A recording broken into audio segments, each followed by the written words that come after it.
আসসালামু আলাইকুম। এটিএন বাংলা সংবাদে সবাইকে স্বাগত জানাচ্ছি। ফিরোজ তোহা। শুরুতেই বিআরবি কেবলস সংবাদ শিরোনাম।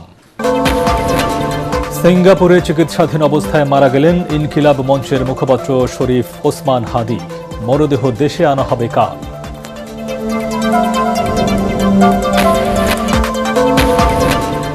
ডিসেম্বর দেশে ফিরতে ট্রাভেল পাসের জন্য আবেদন করেছেন তারেক রহমান। বিমানবন্দর ও এভার কেয়ার হাসপাতালের মাঝামাঝি দেওয়া হবে সংবর্ধনা, জানালেন সালাউদ্দিন আহমদ। নির্বাচনের প্রস্তুতি ও দূতাবাসগুলোর নিরাপত্তা নিয়ে বিদেশি কূটনীতিকদের আশ্বস্ত করল সরকার। আইন শৃঙ্খলা বাহিনী সতর্ক আছে, পর্যবেক্ষক পাঠানোর আহ্বান পররাষ্ট্র সচিবের। জুলাই অভ্যুত্থানের লক্ষ্য সংবিধান বিলুপ্তি নয়, সংবিধান সংস্কার ও বাস্তবায়ন, বলেন প্রধান বিচারপতি। উচ্চ আদালত থেকে সন্ত্রাসীদের জামিন দেয়ায় আইন উপদেষ্টার উদ্বেগ।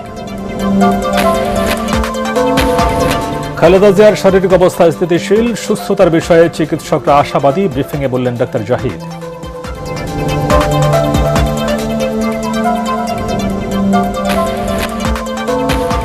গুমের একটি মামলায় শেখ হাসিনা ও 11 সেনা কর্মকর্তা সহ 13 জনের বিরুদ্ধে বিচার শুরুর নির্দেশ ট্রাইব্যুনালের। বিদেশে পলাতক আসামিদের ফিরিয়ে আনতে কাজ করছে দুদক। এবং রাজধানীর জিগাতলায় ছাত্রী হোস্টেল থেকে এনসিপি নেত্রীর ঝুলন্ত মরদেহ উদ্ধার। ময়না তদন্তের পর জানা যাবে মৃত্যুর প্রকৃত কারণ, বলছে পুলিশ। শুনছিলেন বিআরবি কেবলস সংবাদ শিরোনাম। এবারে পুরো খবর। সিঙ্গাপুরে চিকিৎসাধীন ইনকিলাব মঞ্চের মুখপাত্র হাদি আর নেই। ইন্না লিল্লাহি ওয়া ইন্না ইলাইহি রাজিউন। ফেসবুকে হাদির নিজস্ব ভেরিফাইড পেজ ও ইনকিলাব মঞ্চের পেজে এই তথ্য নিশ্চিত করা হয়েছে। স্ট্যাটাসে উল্লেখ করা হয়েছে, ভারতীয় আধিপত্যবাদের মোকাবিলায় মহান বিপ্লবী ওসমান হাদিকে আল্লাহ শহীদ হিসেবে কবুল করেছেন। গত 12 ডিসেম্বর শুক্রবার নিজ নির্বাচনী এলাকা ঢাকা 8-এর বিজয়নগর পানির ট্যাঙ্কের সামনে জুমার নামাজের পর হাদিকে গুলি করে পালিয়ে যায় দুর্বৃত্তরা। পরে তাকে চিকিৎসার জন্য প্রথমে ঢাকা মেডিকেল কলেজ হাসপাতাল ও পরে রাজধানীর এভার কেয়ার হাসপাতালে নেওয়া হয়। সোমবার উন্নত চিকিৎসার জন্য তাকে নেওয়া হয় সিঙ্গাপুর জেনারেল হাসপাতালে।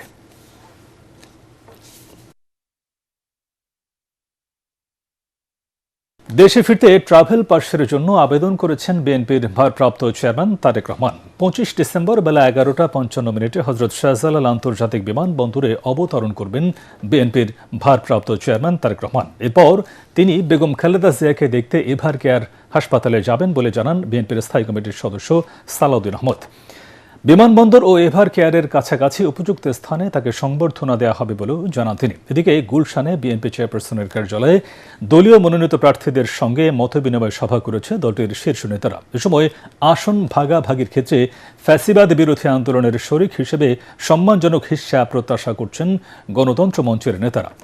আরও জানাচ্ছেন মুশফিকুর রহমান। বিএনপির ভারপ্রাপ্ত চেয়ারম্যান তারেক রহমানের নিরাপত্তা নিশ্চিতে ঢাকা বিমানবন্দর সরেজমিনে পরিদর্শন করেছে বিএনপির একটি প্রতিনিধি দল। দলের স্থায়ী কমিটির সদস্য সালাউদ্দিন আহমেদ জানান, তারেক রহমান বাংলাদেশ বিমানের নিয়মিত ফ্লাইটে বেলা 11:55 শাহজালাল বিমানবন্দরে অবতরণ করবেন। বাংলাদেশ বিমানের যেটা নিয়মিত ফ্লাইট, যেটা কমার্শিয়াল ফ্লাইট, সেটাতেই উনি আসছেন এবং সেটা ল্যান্ডিং টাইমটা 11:55। বিমানবন্দরে যেখানে তিনি অবতরণ করবেন সেই জায়গা থেকে কিভাবে এভার কেয়ার হসপিটালে যাবেন, ওখান থেকে বাসায় আসবেন এবং অন্যান্য অনুষ্ঠান আমরা যেটা করতে চাচ্ছি সরেজমিনে আমরা একটু পরিদর্শন করে এবং সংশ্লিষ্ট সকল কর্তৃপক্ষের সাথে একটু সমন্বয় করতে গিয়েছিলাম। তারেক রহমানের দেশে ফেরার আয়োজন হবে ঐতিহাসিক বলে জানান বিএনপির সিনিয়র যুগ্ম মহাসচিব রুহুল কবির রিজভী। মানুষের যে উপস্থিতি যেটা হবে, এটা হবে ঐতিহাসিক নিঃসন্দেহে। সেই ইতিহাসের স্মরণীয় জনসমাগম নিশ্চিত করার জন্য আমাদের এই কমিটির নেতৃবৃন্দরা দিনরাত তারা পরিশ্রম করছেন এবং কাজ করে যাচ্ছে। এদিকে নির্বাচনের প্রস্তুতির অংশ হিসেবে মনোনীত প্রার্থীদের নির্বাচনী কৌশল, সাংগঠনিক দায়িত্ব ও রাজনৈতিক করণীয় স্পষ্ট করতে প্রশিক্ষণ কার্যক্রম শুরু করেছে বিএনপি। গুলশানে বিএনপি চেয়ারপারসনের কার্যালয়ে দলের মনোনীত 100 জন প্রার্থীর সঙ্গে এই মতবিনিময় সভা অনুষ্ঠিত হয়। সভার বিরতিতে প্রশিক্ষণ কার্যক্রম নিয়ে কথা বলেন বিএনপির শীর্ষ নেতারা। অনেক প্রার্থী আছে তো নতুন, যারা আগে নির্বাচন করে নাই, তাদেরকে একটু বোঝানো হচ্ছে আমাদের কি করণীয় আছে, আমরা কি করব। আগামীকালের মধ্যে যুগপৎ আন্দোলনের শরিকদের সঙ্গে আলোচনা করে প্রার্থী চূড়ান্ত না হওয়া আসনের বিষয়ে সিদ্ধান্ত নেওয়া হবে বলে জানান দলটির স্থায়ী কমিটির সদস্য অবসরপ্রাপ্ত মেজর হাফিজ উদ্দিন আহমেদ। যুবপথ আন্দোলনের শরিকদের জন্য কটি সিট আমরা ছাড়তে পারবো সেটি আগামীকালকের মধ্যে ফয়সলা হয়ে যাবে। দিনব্যাপী কর্মশালায় যুগপৎ আন্দোলনের শরিক দলগুলোর নেতারাও উপস্থিত ছিলেন। এ সময় সম্মানজনক অংশীদারিত্বের প্রত্যাশার কথা জানান তারা। 8টা সিট আমরা চেয়েছিলাম বাসানী জনশক্তি পার্টি, আমির খসরু সাহেবের কাছে সেই তালিকা দিয়েছিলাম। 2-1 দিনের মধ্যেই তারা চূড়ান্ত করে আমাদেরকে জানাবে। আমরা তো নিশ্চয়ই চাইবো যে একটা সম্মানজনক, একটা মর্যাদা সম্পন্ন একটা আসন সমঝোতা হবে। আসনের ব্যাপারটা এটা কোনো তরফ থেকে কোনো দয়া দাক্ষিণ্যের কোনো বিষয় না, এটা মর্যাদার প্রশ্ন, সম্মানের প্রশ্ন। আগামী শনিবার বিএনপির বাকি মনোনীত প্রার্থীদের নিয়ে কর্মশালা হবে। মুশফিকুর রহমান, এটিএন বাংলা, ঢাকা। ত্রয়োদশ জাতীয় সংসদ নির্বাচন এবং গণভোট আয়োজনে সরকারের প্রস্তুতি ও নিরাপত্তা ব্যবস্থা সম্পর্কে ঢাকাস্থ বিদেশি কূটনীতিকদের অবহিত করেছে পররাষ্ট্র মন্ত্রণালয়। বৃহস্পতিবার রাষ্ট্রীয় অতিথি ভবন পদ্মায় সচিব আসাদ আলম সিয়াম বিভিন্ন দূতাবাসের কূটনীতিক এবং মিশন প্রধানদের কাছে নির্বাচন ও গণভোট প্রসঙ্গে বিস্তারিত তুলে ধরেন। ব্রিফিংয়ে নির্বাচন পর্যবেক্ষণে বিদেশি পর্যবেক্ষকদের আমন্ত্রণও জানান তিনি। এছাড়া সশস্ত্র বাহিনী সহ অন্যান্য বাহিনী দেশের আইনশৃঙ্খলা পরিস্থিতি সমুন্নত রাখতে নিরলসভাবে কাজ করছে বলেও তাদের জানান সচিব। দূতাবাসগুলোর সর্বাত্মক নিরাপত্তা নিশ্চিতের বিষয়ে সরকারের পক্ষ থেকে কূটনীতিকদের আশ্বস্ত করেন পররাষ্ট্র সচিব। তবে এই ব্রিফিং নিয়ে গণমাধ্যমের সামনে কোনো কথা বলেননি সংশ্লিষ্টরা।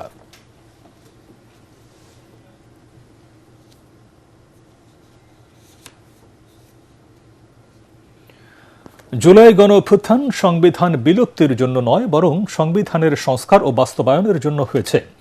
বিদায়ী বক্তব্যে একথা বলেছেন প্রধান বিচারপতি সৈয়দ রেফাত আহমেদ। সুপ্রিম কোর্টের আপিল বিভাগের 1 নম্বর এজলাস কক্ষে বিদায়ী সংবর্ধনায় বিচার বিভাগের স্বাধীনতা রক্ষায় বিচারপতি, আইনজীবী সহ সংশ্লিষ্টদের প্রতি আহ্বান জানান তিনি। এদিকে উচ্চ আদালত থেকে সন্ত্রাসীদের জামিন দেয়ায় প্রধান বিচারপতিকে উদ্বেগের কথা জানিয়েছেন আইন উপদেষ্টা আসিফ নজরুল। বলেন, পরবর্তী প্রধান বিচারপতি কে হচ্ছেন তা খুব শিগগিরই জানা যাবে। আরও জানাচ্ছেন হুমায়ুন চিশতি। আগামী 27 ডিসেম্বর অবসরে যাচ্ছেন দেশের 25তম প্রধান বিচারপতি সৈয়দ রেফাত আহমেদ। তবে 21 ডিসেম্বর থেকে সুপ্রিম কোর্টের অবকাশকালীন ছুটি শুরু হওয়ায় বৃহস্পতিবার শেষ দিনের মতো এজলাসে বসেন তিনি। প্রচলিত প্রথা অনুযায়ী এদিন প্রধান বিচারপতিকে বিদায়ী সম্বর্ধনা দেয় সুপ্রিম কোর্ট আইনজীবী সমিতি ও অ্যাটর্নি জেনারেলের কার্যালয়। আপিল বিভাগের 1 নম্বর এজলাস কক্ষে বিদায়ী সংবর্ধনায় অ্যাটর্নি জেনারেল বলেন, গত 16 মাসে মানুষকে হতাশা থেকে আলোর পথে তুলে এনেছেন প্রধান বিচারপতি। পদভ্রষ্ট বিচার বিভাগকে নির্দিষ্ট গন্তব্যে পরিচালিত করেছেন তিনি। তার উদ্যোগে সুপ্রিম কোর্ট সচিবালয় গঠিত হয়েছে। বন্ধ হয়েছে রাজনৈতিক অনুকম্পায় বিচারপতি নিয়োগ।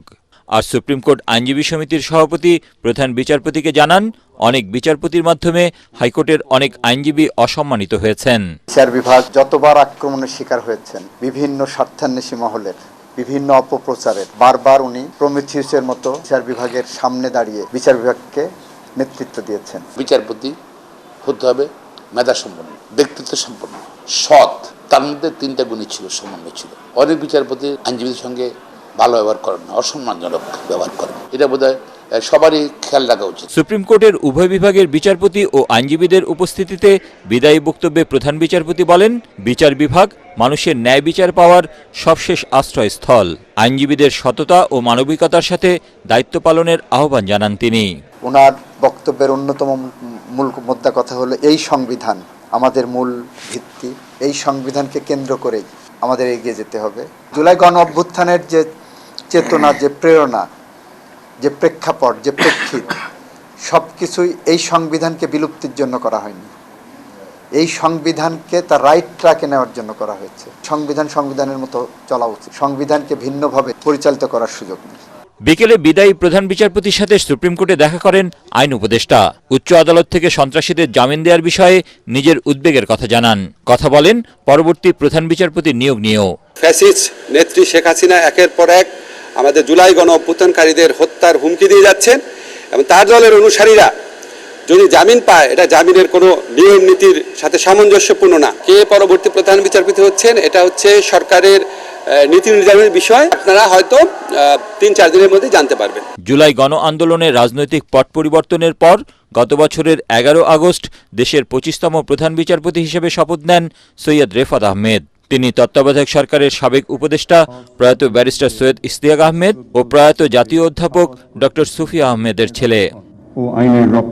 হুমায়ুন চিস্তি, এটিএন বাংলা, ঢাকা। রাষ্ট্রপতি মোহাম্মদ শাহাবুদ্দিনের সাথে বিদায়ী সাক্ষাৎ করেছেন প্রধান বিচারপতি ডক্টর সৈয়দ রেফাত আহমেদ। বঙ্গভবনে এই বিদায়ী সাক্ষাতে দায়িত্ব পালনে সহযোগিতার জন্য রাষ্ট্রপতির প্রতি কৃতজ্ঞতা প্রকাশ করেন প্রধান বিচারপতি। তার দায়িত্ব পালনকালে নেওয়া বিভিন্ন পদক্ষেপ ও কার্যক্রম সম্পর্কে রাষ্ট্রপতিকে অবহিত করেন তিনি। এ সময় প্রধান বিচারপতির সুদীর্ঘ ও গৌরবোজ্জ্বল কর্মজীবনের প্রশংসা করে পেশাদারিত্ব, নিষ্ঠা ও ন্যায় বিচার প্রতিষ্ঠায় তার অবদানের কথা স্মরণ করেন রাষ্ট্রপতি।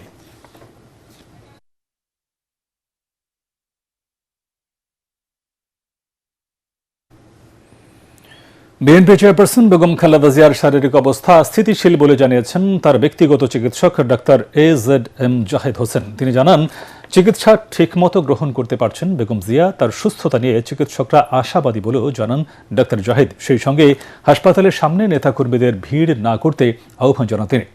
আওয়ামী সরকারের আমলে সঠিক চিকিৎসা নিতে না পারায় তার শারীরিক জটিলতা বেড়েছে বলেও অভিযোগ করেন তিনি। দেশনেত্রী বেগম খালেদা জিয়ার শারীরিক অবস্থা পূর্বে যে অবস্থায় ছিল, আলহামদুলিল্লাহ এখন পর্যন্ত চিকিৎসকদের পরামর্শ মোতাবেক যে চিকিৎসা ওনাকে দেওয়া হচ্ছে সেই চিকিৎসা উনি ঠিকমতো গ্রহণ করতে পারছেন এবং ওনার শারীরিক অবস্থা গত কয়েকদিন পূর্বেও যে অবস্থায় ছিল আলহামদুলিল্লাহ উনি সেটি মেনটেন করে যাচ্ছেন। আওয়ামী লীগের শাসন আমলে ২৬ জনকে গুমের পর ডিজিএফআই এর জয়েন্ট ইন্টারোগেশন সেল JIC-তে নির্যাতনের মামলায় ক্ষমতাচ্যুত প্রধানমন্ত্রী শেখ হাসিনা 11 সেনা কর্মকর্তা সহ 13 জনের বিরুদ্ধে বিচার শুরুর আদেশ দিয়েছে আন্তর্জাতিক অপরাধ ট্রাইব্যুনাল। তাদের বিরুদ্ধে অভিযোগ গঠন করে ট্রাইব্যুনাল 1 এই আদেশ দেন। এই মামলায় শেখ হাসিনা, তার প্রতিরক্ষা উপদেষ্টা তারিক সিদ্দিক ছাড়াও আছেন ডিজিএফআই এর সাবেক 5 মহাপরিচালক, 5 পরিচালক ও একজন সাবেক লেফটেন্যান্ট কর্নেল।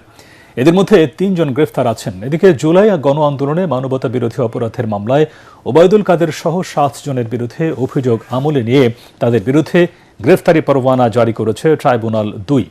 সকালে বিচারপতি নজরুল ইসলাম চৌধুরী নেতৃত্বাধীন ট্রাইব্যুনাল 2 এই 7 জনের বিরুদ্ধে অভিযোগ দাখিল করে প্রসিকিউশন। মামলা ট্রাইব্যুনাল চার্জ গঠনের আদেশ দিয়েছেন। 5টি চার্জ গঠন করা হয়েছে আসামিদের বিরুদ্ধে এবং চার্জ গঠনের আদেশের প্রেক্ষিতে এই মামলার আনুষ্ঠানিক বিচার প্রক্রিয়া শুরু হয়ে গেল। যুবলীগের সভাপতি ফজলে শামস পারস, সেক্রেটারি মইনুল ইসলাম খান নিখিল, ছাত্রলীগের সভাপতি সাদ্দাম, ছাত্রলীগের সেক্রেটারি আলী আসিফ ইনান সহ 7 জনের বিরুদ্ধে জুলাই আগস্টে সংগঠিত মানবতা বিরোধী অপরাধের ব্যাপারে অভিযোগ আমলে গ্রহণ করেছেন এবং এটাকে একটা নিয়মিত মামলা হিসেবে রেকর্ড করে আসামিদের বিরুদ্ধে গ্রেপ্তারি পরোয়ানা জারি করেছেন। সাবেক প্রধানমন্ত্রী শেখ হাসিনা সহ দুর্নীতির মামলায় বিদেশে পলাতক আসামিদের ফিরিয়ে আনতে কাজ করছে দুদক। এ বিষয়ে ভারতের সাথে যোগাযোগ হয়েছে বলে জানালেন সংস্থাটির মুখপাত্র আখতার হোসেন। তিনি বলেন, সাবেক উপদেষ্টা আসিফ মাহমুদের বিরুদ্ধে দুর্নীতির অভিযোগের সুনির্দিষ্ট তথ্য পেলে খতিয়ে দেখবে দুদক। রিপোর্টে জানাচ্ছেন মাহবুব কবির চপল। ক্ষমতাচ্যুত হবার পর দুদকের মামলার জালে পড়েন সাবেক প্রধানমন্ত্রী শেখ হাসিনা ও তার পরিবারের সদস্যরা। দুর্নীতির অভিযোগে এখন পর্যন্ত 7টি মামলা হয়েছে তাদের বিরুদ্ধে। এর মধ্যে 4 মামলায় শেখ হাসিনার 26 বছর কারাদণ্ড, শেখ রেহানার 7 বছর, সজীব ওয়াজেদ জয় ও সাইমা ওয়াজেদ পুতুলের 5 বছর করে এবং টিউলিপ সিদ্দিকের 2 বছর কারাদণ্ডের রায় দিয়েছে আদালত। তারা সবাই বিদেশে পলাতক রয়েছেন। আসামিদের ফিরিয়ে এনে সাজা কার্যকর করতে দুদক বিভিন্ন চ্যানেলে যোগাযোগ করছে বলে জানান সংস্থাটির মুখপাত্র। বিজ্ঞ আদালতে যেগুলোতে ইতিমধ্যে সাজা হয়েছে সেই সাজার প্রেক্ষিতে বিজ্ঞ আদালতের আদেশ অনুযায়ী যারা পলাতক রয়েছেন এবং দেশের বাইরে যারা রয়েছেন তাদেরকে ফিরিয়ে আনার ব্যাপারে সরকার এবং দুর্নীতি দমন কমিশন এবং অন্যান্য এজেন্সিও একই সাথে কাজ করছে। দুর্নীতি দমন কমিশনের পক্ষ থেকে পররাষ্ট্র মন্ত্রণালয়কে আমাদের সাথে যেসব দেশের এক্সট্রাডিশন ট্রিটি রয়েছে সেই ট্রিটির আলোকে সাজাপ্রাপ্ত আসামিদেরকে ফেরত আনার উদ্যোগ নেওয়া হয়েছে। আমি যতদূর জানি হয়েছে। কয়েকদিন আগে সাবেক উপদেষ্টা আসিফ মাহমুদের দুর্নীতি অনুসন্ধানের দাবিতে দুদক কার্যালয়ের সামনে মানববন্ধন করেন একদল মানুষ। সুনির্দিষ্ট অভিযোগ পেলে ব্যবস্থা নেয়ার কথা জানান দুদক মহাপরিচালক। আপনারা আমাদেরকে সুনির্দিষ্ট অভিযোগ দেন এবং আপনারা আরো যেগুলি এসেছে সেগুলি আমরা দেখছি। এদিকে শত কোটি টাকা দুর্নীতির মামলায় সাবেক স্বরাষ্ট্রমন্ত্রী আসাদুজ্জামান খান কামাল, তার স্ত্রী, ছেলে ও মেয়ের বিরুদ্ধে চার্জশিট দিয়েছে দুদক। মামলা হয়েছে সাবেক ডেপুটি স্পিকার শামসুল হক টুকুর বিরুদ্ধে। তার 2 ছেলেকে সম্পদ বিবরণে জমা দেওয়ার নোটিশ দিয়েছে কমিশন। মাহবুব কবির, চপল, ATN বাংলা, ঢাকা। গুম প্রতিরোধ ও প্রতিকার অধ্যাদেশ 2025-এর খসড়া নীতিগত ও চূড়ান্ত অনুমোদন দিয়েছে উপদেষ্টা পরিষদ। এর ফলে গুম হওয়া ব্যক্তি অন্তত 5 বছর ধরে গুম থাকলে এবং জীবিত ফিরে না আসলে ট্রাইব্যুনাল তাকে আনুষ্ঠানিকভাবে ডিসঅ্যাপিয়ার্ড বা গুম ঘোষণা করতে পারবে।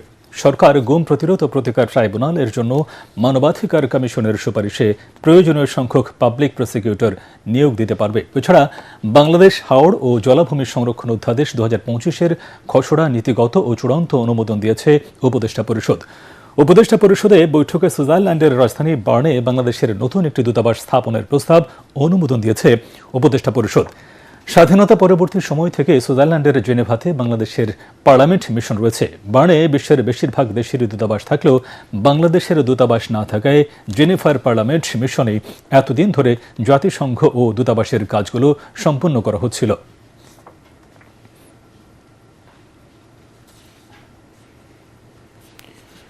রাজধানীতে ছাত্রী হোস্টেল থেকে মিলল এনসিপি নেত্রীর ঝুলন্ত মরদেহ। সকালে জিগাতলা কাঁচা বাজার এলাকার একটি হোস্টেল থেকে জান্নাত আরা রুমির ঝুলন্ত মরদেহ উদ্ধার করে হাজারীবাগ থানা পুলিশ।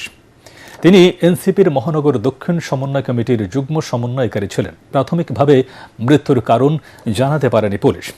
ময়নাতদন্তের পর জানা যাবে প্রকৃত কারণ। মনির হোসেন তপুর রিপোর্ট। 24-এর গণঅভ্যুত্থানে ফ্যাসিস্ট আওয়ামী লীগ সরকারের পতনের আন্দোলনে অগ্রণী ভূমিকা রেখেছিলেন জান্নাত আরা রুমি। কখনো স্লোগান মুখর মিছিলে, কখনো লাঠি হাতে রাজপথে আন্দোলন করতে দেখা গেছে তাকে। পরে যোগ দেন জুলাই যোদ্ধাদের নতুন রাজনৈতিক দল জাতীয় নাগরিক পার্টি এনসিপির সাথে। দায়িত্ব পান দলের মহানগর দক্ষিণ সমন্বয়ক কমিটির যুগ্ম সমন্বয়কারীর। বৃহস্পতিবার সকালে রাজধানীর জিগাতলার একটি ছাত্রী হোস্টেলের রুমে পাওয়া গেল জান্নাত আরা রুমির ঝুলন্ত মরদেহ। প্রত্যক্ষদর্শীরা জানিয়েছেন, ঘরের ফ্যানের সাথে ঝুলন্ত অবস্থায় দেখতে পাওয়া যায় তার মরদেহ। ছিটকারি লাগানো আর লাইট জ্বলতেছে। এখন আমার একটু ভয় ভয় লাগতেছে। তারপরও আমি কি করলাম, দরজা ধাক্কা দিতে বললো, দরজা ধাক্কা দিলাম। পরে অনেক ধাক্কা দেওয়ার পরে খুলে না, পরে যে একটা আস্তে করে একটা দিলাম, এই দরজা একলাই খুলে গেল। খোলার পরে আমি দেখে আমি সেইটা পড়ে গেছি না কি করছি আমি নিজেও করতে পারি না। দরজা খুলে দেখছি সাথে জ্বলে, ফ্যানের সাথে জ্বলতে আছে।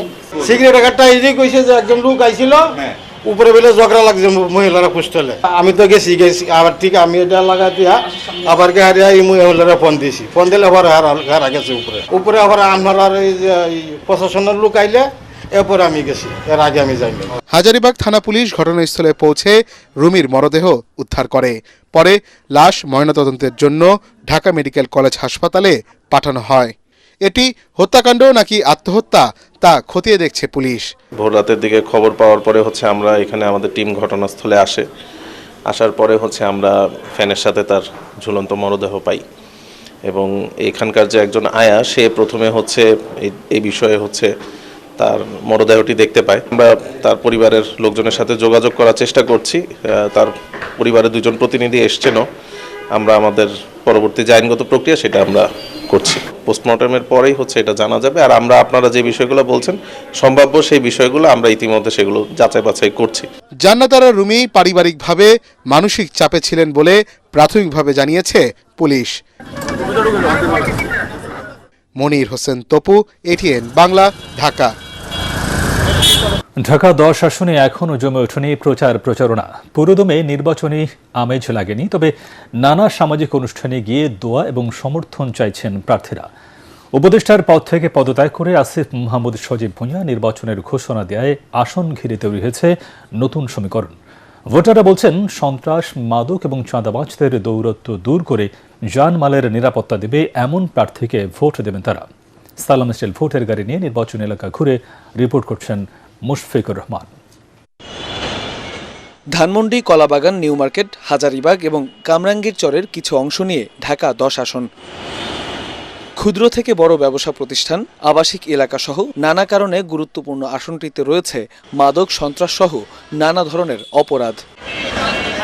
নির্বাচনকে সামনে রেখে নতুন আশায় বুক বাঁধছেন এই এলাকার বাসিন্দারা। বলছেন, জানমালের নিরাপত্তা বিধানে কাজ করতে হবে জনপ্রতিনিধিদের। দলীয় দৃষ্টিকোণ থেকে মানুষকে হ্যারাসমেন্ট করা বিভিন্ন এগুলো আমরা তো চাই না। আসলে আমরা তো সাধারণ মানুষ, আমরা শান্তি চাই। ওমর রাদিয়াল্লাহু তাআলার মতো একজন প্রতিনিধি চাই, যিনি আপনার আসলে লোভ থেকে সম্পূর্ণ মুক্ত থাকবেন এবং মানুষের খবর নেবেন এবং ওনার নিজের আখের গুছানোর কিছু থাকবে না। ছোটখাটো ব্যবসা করে খাই এমন একজন লোক আসুক, যেন কোনো চাঁদাবাজি কোনো না হয়, আমরা যেন শান্তিতে ব্যবসা করে খাইতে পারি। ঢাকা 10 আসনে বিএনপির মনোনয়ন পেয়েছেন শেখ রবিউল আলম রবিন।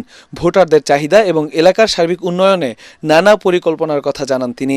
সমস্যাগুলো আমরা চিহ্নিত করেছি এবং সমস্যাগুলি সমাধানের জন্য যে কর্তৃপক্ষ আছে তাদের নজরদারিতে এনে অগ্রাধিকার ভিত্তিতে এই অঞ্চলের মানুষ যেন সেই সুবিধাটা পায়, সমস্যাগুলি যেন সমাধান হয়, সে ব্যাপারে আমার কমিটমেন্ট রয়েছে, দায়িত্ব রয়েছে। এটা আমি উপলব্ধি করি এবং আমার বিশ্বাস জনগণকে আমি সেটা আশ্বস্ত করতে সক্ষম হচ্ছি। এদিকে ঢাকা 10 আসন থেকে স্বতন্ত্র প্রার্থী হিসেবে নির্বাচনে লড়ার ঘোষণা দিয়েছেন সাবেক ক্রীড়া উপদেষ্টা আসিফ মাহমুদ সজীব ভুঁইয়া। বড় কোনো রাজনৈতিক দলের পৃষ্ঠপোষকতা, অসংখ্য নিবেদিত কর্মী, প্রচলিত ব্যবস্থায় প্রয়োজনীয় অর্থ কোনোটাই আমার নেই। আপনাদের সহযোগিতা, সমর্থনই আমার একমাত্র অবলম্বন এবং আমার দায়বদ্ধতাও থাকবে শুধুমাত্র আপনাদের প্রতি। আমি শুধু সংসদ সদস্য পদপ্রার্থী নই, গণভোটেরও প্রার্থী। এদিকে জামায়াতে ইসলামীর প্রার্থী মোহাম্মদ জসিম উদ্দিন সরকারও ভোটের মাঠ গোছাতে ব্যস্ত সময় পার করছেন। নির্বাচিত হবার পর এলাকার মানুষের সুখে দুঃখে জনপ্রতিনিধিদেরকে কাছে চান ভোটাররা। মুশফিকুর রহমান, এটিএন বাংলা, ঢাকা। দর্শক, সালাম স্টিল ভোটের গাড়ি নিয়ে ঢাকা 18 আসনে নির্বাচনের খবরাখবর জানাচ্ছেন ইয়াসিন রানা। আমি এই মুহূর্তে আছি উত্তরার 12 নম্বর খালপাড়া এলাকাতে। আমরা সারাদিনে ঢাকা 18 আসনের বিভিন্ন এলাকা ঘুরেছি। প্রার্থীরা মূলত তফসিল ঘোষণার পর থেকে প্রার্থীদের প্রচারণা নিষিদ্ধ থাকায় তারা দলীয় সভা, মতবিনিময় সভা এবং ভার্চুয়ালি তারা বিভিন্ন কার্যক্রম করছেন, ভোটারদের সাথে যোগাযোগ করছেন। ভোটারদের সাথে আমরা কথা বলেছি, তারা মূলত চাচ্ছেন দক্ষিণ খান, উত্তর খান, খিলক্ষেত, তুরাগ এলাকার উন্নয়ন। প্রার্থীরা এই এলাকাতে বেশি প্রচারণা সহ মতবিনিময়ের সময় দিচ্ছেন। এখানে বিএনপির যে প্রার্থী এস এম জাহাঙ্গীর এবং কফিল উদ্দিন রয়েছেন, বিএনপির আরেকজন প্রার্থী কফিল উদ্দিন রয়েছেন, সেই প্রার্থীদের মধ্যে কিছুটা যেন রাজনৈতিকভাবে তারা যেন কোনো ধরনের দ্বিধা বিভেদ যেন ভোটের মাঠে তৈরি না হয়, সেজন্য সর্বোচ্চ চেষ্টা করছেন। এক্ষেত্রে জামায়াতের প্রার্থীও রয়েছেন, তিনি মাঠে রয়েছেন, প্রোগ্রাম, সমাবেশ বিভিন্ন মাধ্যমে ভোটারদের কাছে যাওয়ার চেষ্টা করছেন। এই ছিল ভোটের মাঠ ঢাকা 18 আসন থেকে সবশেষ তথ্য। আবারও সালাম স্টিল ভোটের খবর। সন্ত্রাস, মাদক, চাঁদাবাজি ও দখলবাজ মুক্ত শিবচর গড়ার দাবি জানিয়েছেন মাদারীপুর 1 আসনের ভোটাররা। তবে ঘোষিত সময়সূচি অনুযায়ী ভোট আয়োজন নিয়ে শঙ্কা তাদের। নির্বাচিত হলে মডেল উপজেলা হিসেবে শিবচরকে গড়ে তোলার প্রতিশ্রুতি দিয়ে ভোটারদের দ্বারে দ্বারে ছুটছেন বিএনপি ও জামায়াত মনোনীত প্রার্থীরা। জেলা প্রতিনিধি শফিক স্বপনকে সাথে নিয়ে রিপোর্ট করছেন মিজান শাহজাহান। পদ্মার পাড়ের উপজেলা শিবচর জেলা সদরের চাইতে রাজধানীর সঙ্গে এলাকাবাসীর যোগাযোগ বেশি। পদ্মা সেতু নির্মাণের পর যোগাযোগ আরও সহজ হয়েছে। সালাম স্টিল ভোটের গাড়ি নিয়ে আমরা ঘুরে বেরিয়েছি শিবচরের আনাচে কানাচে। এখানকার ভোটাররা জানান, বিগত আমলে মহাসড়কের উন্নয়ন হলেও শিল্প কারখানা গড়ে না ওঠায় এলাকায় কর্মসংস্থানের অভাব রয়েছে। বাধ্য হয়েই কাজের জন্য ঢাকায় ছুটতে হয় তাদের। কিছু রাস্তাঘাট আছে ভাঙ্গাচুরা, কিছু আছে, তারপর কিছু ওই যে হাজারি আছে, সন্ত্রাসী এইগুলি সব কিছু বন্ধ হয়ে যাব। সংসদ নির্বাচনে আমি আমার যোগ্য প্রার্থীকে ভোট দিয়ে, আমার মূল্যবান ভোট দিয়ে আমি জয়যুক্ত করতে পারবো এবং দেশ এবং জাতির কল্যাণে সে অবশ্যই কাজ করবে। এ আসনে প্রথমে বিএনপির মনোনয়ন পান কামাল জামান মোল্লা।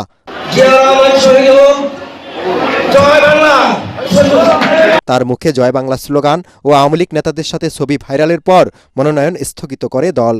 পরে মনোনয়ন দেয় নাদিরা আক্তারকে। নির্বাচিত হলে শিবচরকে আদর্শ উপজেলা হিসাবে গড়ে তোলার অঙ্গীকার নাদিরা আক্তারের। আমার প্রথম লক্ষ্য থাকবে যে এই বেকার সমস্যা থেকে উত্তরণের জন্য, আর রাস্তাঘাট থেকে শুরু করে আপনার নদী খনন, খাল খনন, এই দিকে আমার মনোযোগ থাকবে।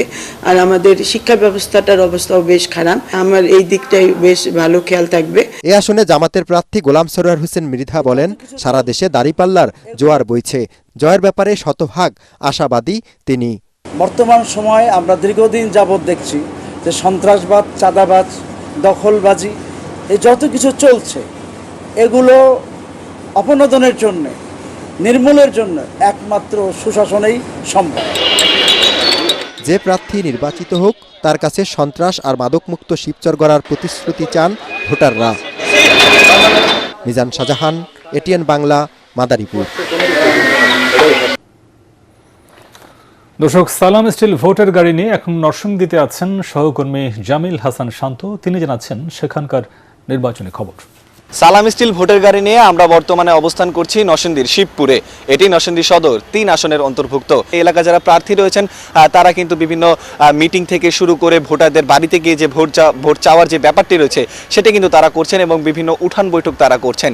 এলাকার সাধারণ মানুষদের সাথে আমরা কথা বলে যতটুকু জানতে পেরেছি, এলাকার সবচেয়ে বড় সমস্যা সেটি হলো এলাকায় মাদকের একটি আঁকড়া রয়েছে এবং কিশোর গ্যাংয়ের একটি প্রভাব রয়েছে। আপনাকে একটু জানিয়ে রাখতে চাই, এলাকা জামাতের মনোনীত প্রার্থী রয়েছেন এবং হাত পাখার মনোনীত প্রার্থী রয়েছেন, তবে এখন পর্যন্ত বিএনপি কিন্তু তাদের প্রার্থী ঘোষণা করেননি। এই মুহূর্তে আমার সঙ্গে দুজন এলাকার স্থানীয় বাসিন্দা রয়েছেন, তাদের কাছে জানতে চাই তারা আসলে নির্বাচন নিয়ে কি ভাবছেন।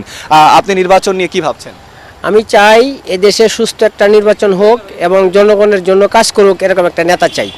যেমনটা শুনলেন, এই এলাকার মানুষরা কিন্তু চায় আসলে সুষ্ঠু একটি নির্বাচন এবং এই এলাকার জন্য যে কাজ করবে আর নরসিংদীর জন্য যে কাজ করবে তাকে কিন্তু আসলে নির্বাচনে এই এলাকার মানুষরা ভোট দিয়ে জয়যুক্ত করবেন। এই ছিল সালাম স্টিল ভোটের গাড়ি থেকে নরসিংদী 3 আসন থেকে আমার কাছে সর্বশেষ। পূবালী ব্যাংক বাণিজ্য সংবাদ।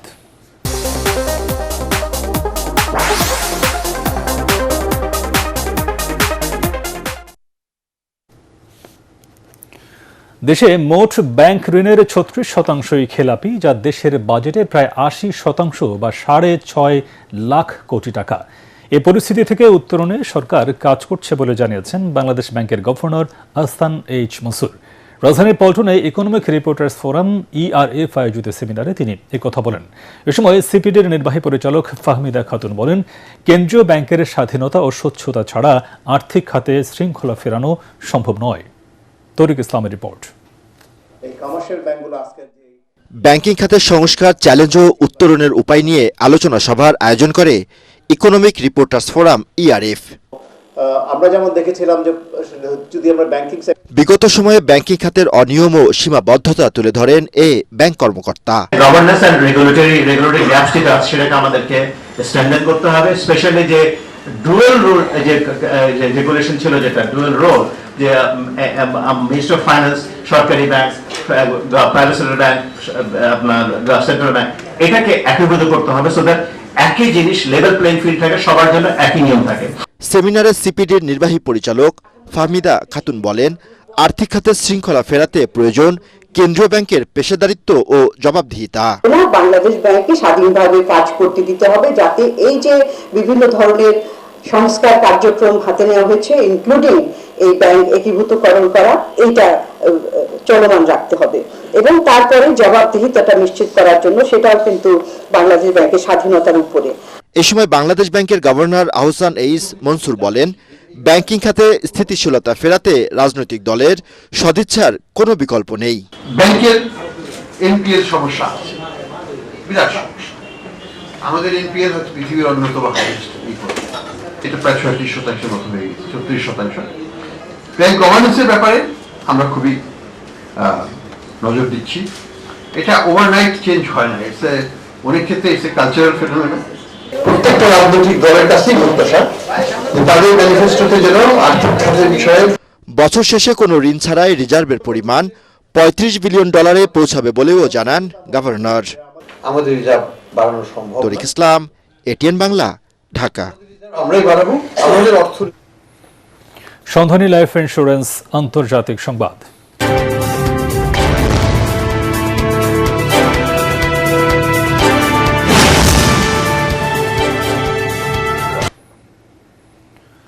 ভারতের মুম্বাইয়ের বোম্বে হাইকোর্ট সহ শহরের কয়েকটি আদালতে বোমা হামলার হুমকি দেওয়া হয়েছে। আজ সকালে ইমেইলের মাধ্যমে এই হুমকি পাঠানো হয়। হুমকির পর বোম্বে হাইকোর্ট খালি করে দেওয়া হয়। একই সাথে বান্দ্রা, আন্ধেরি ও এসপ্লানেড এলাকার ম্যাজিস্ট্রেট আদালতও খালি করা হয়। হুমকির পর থেকে এই ঘটনাস্থলে বোমা নিষ্ক্রিয়কারী দল তল্লাশি চালায়। মুম্বাই পুলিশ জানায়, আদালত ছাড়া কয়েকটি ব্যাংকেও হামলার হুমকি পাঠানো হয়েছিল। তল্লাশির পর সব জায়গা নিরাপদ ঘোষণা করা হয়। পরে নিরাপত্তা ছাড়পত্রের পর বিকেল ৩টার পর আবারও আদালতগুলোতে কাজ শুরু হয়। হুমকিদাতাকে আটকে অভিযান চালাচ্ছে আইনশৃঙ্খলা বাহিনী।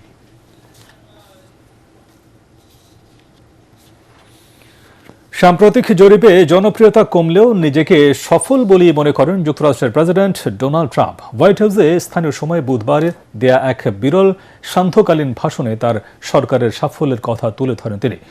ভোক্তা পণ্যের উচ্চ মূল্যের জন্য তার ডেমোক্র্যাট পূর্বসূরির উপর দায় চাপান ট্রাম্প।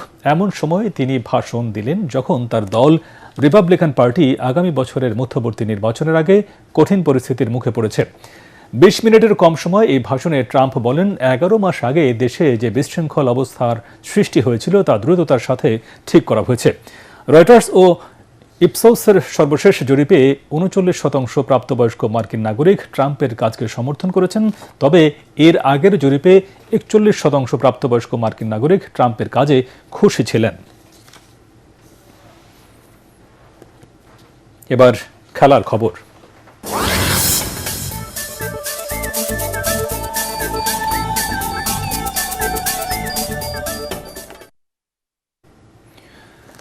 আইপিএলে বাংলাদেশের হয়ে মাত্র ৮ দিনের জন্য ক্রিকেট খেলবেন কাটার মাস্টার মোস্তাফিজুর রহমান। বিসিবিতে এক সংবাদ সম্মেলনে একথা বলেন cricket operations chairman Nazmul Abedin Fahim. তাছাড়া তিনি জানান, টি-20 বিশ্বকাপের আগে 2টি প্রস্তুতি ম্যাচ খেলবে টাইগাররা। পরাগার মানের রিপোর্ট।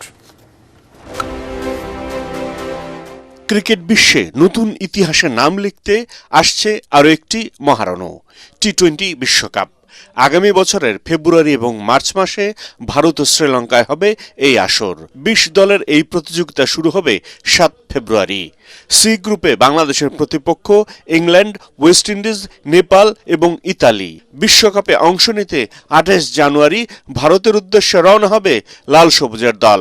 তো বেঙ্গালুরুতে আমরা ২৮ থেকে চলে যাব আইসিসির মূল পিরিয়ড শুরু হওয়ার আগে। এদিকে বিশ্বের অন্যতম জনপ্রিয় ফ্র্যাঞ্চাইজি লিগ আইপিএলে কলকাতা নাইট রাইডার্সে নাম লিখিয়েছেন কাটার মাস্টার মুস্তাফিজুর রহমান। পুরো মৌসুমের জন্যই তাকে ছাড়পত্র দিয়েছে বিসিবি। আগামী বছরের এপ্রিলে নিউজিল্যান্ডের বিপক্ষে 3টি করে ওয়ানডে ও টি-20 ম্যাচের সিরিজ খেলার কথা রয়েছে টাইগারদের। বিসিবি পরিচালক জানান, শুধুমাত্র ওয়ানডে সিরিজ খেলার জন্য সে সময় দেশে ফিরবেন মুস্তাফিজকে আমরা ওডিআই যে 3টা ম্যাচ থাকবে সেখানে ও জাতীয় দলের পক্ষে খেলতে চলে আসবে। ওর প্রেজেন্সটা আমাদের জন্য জরুরি। আমাদের এক্সিস্টিং যে স্ট্রেংথ আছে সেখানে ও থাকলে সেটা আরও বেশি শক্তিশালী হয়, সেই বিবেচনায় এটা করা। ক্রিকেট অপারেশনসের আরেক সদস্য শাহরিয়ার নাফিস জানান, বিপিএল এর মধ্যে জাতীয় দলের গুরুত্বপূর্ণ বোলারদের ওয়ার্কলোড ম্যানেজমেন্টের জন্য একজন ফিজিও সবসময় কাজ করবেন। পরাগারমান, এটিএন বাংলা, ঢাকা। শেষ করার আগে বিআরবি কেবলস সংবাদ শিরোনাম আরেকবার। সিঙ্গাপুরে চিকিৎসাধীন অবস্থায় মারা গেলেন ইনকিলাব মঞ্চের মুখপাত্র শরীফ ওসমান হাদি। মরদেহ দেশে আনা হবে কাল।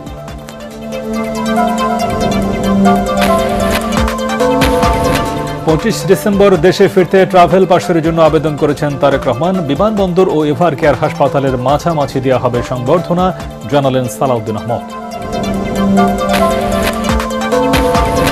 নির্বাচনের প্রস্তুতি ও দূতাবাসগুলোর নিরাপত্তা নিয়ে বিদেশি কূটনীতিকদের আশ্বস্ত করল সরকার। আইন শৃঙ্খলা বাহিনী সতর্ক আছে, পর্যবেক্ষক পাঠানোর আহ্বান পররাষ্ট্র সচিবের। জুলাই অভ্যুত্থানের লক্ষ্য সংবিধান বিলুপ্তি নয়, সংবিধান সংস্কার ও বাস্তবায়ন, বলেন প্রধান বিচারপতি। উচ্চ আদালত থেকে সন্ত্রাসীদের জামিন দেয়ায় আইন উপদেষ্টার উদ্বেগ। খালেদা জিয়ার শারীরিক অবস্থা স্থিতিশীল, সুস্থতার বিষয়ে চিকিৎসকরা আশাবাদী, ব্রিফিংয়ে বললেন ডাক্তার জাহিদ।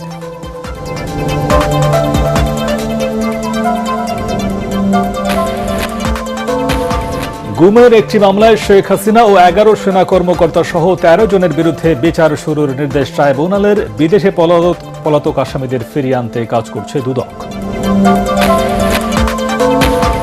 এবং রাজধানীর জিগাতলায় ছাত্রী হোস্টেল থেকে এনসিপি নেত্রীর ঝুলন্ত মরদেহ উদ্ধার। ময়না তদন্তের পর জানা যাবে মৃত্যুর প্রকৃত কারণ, বলছে পুলিশ।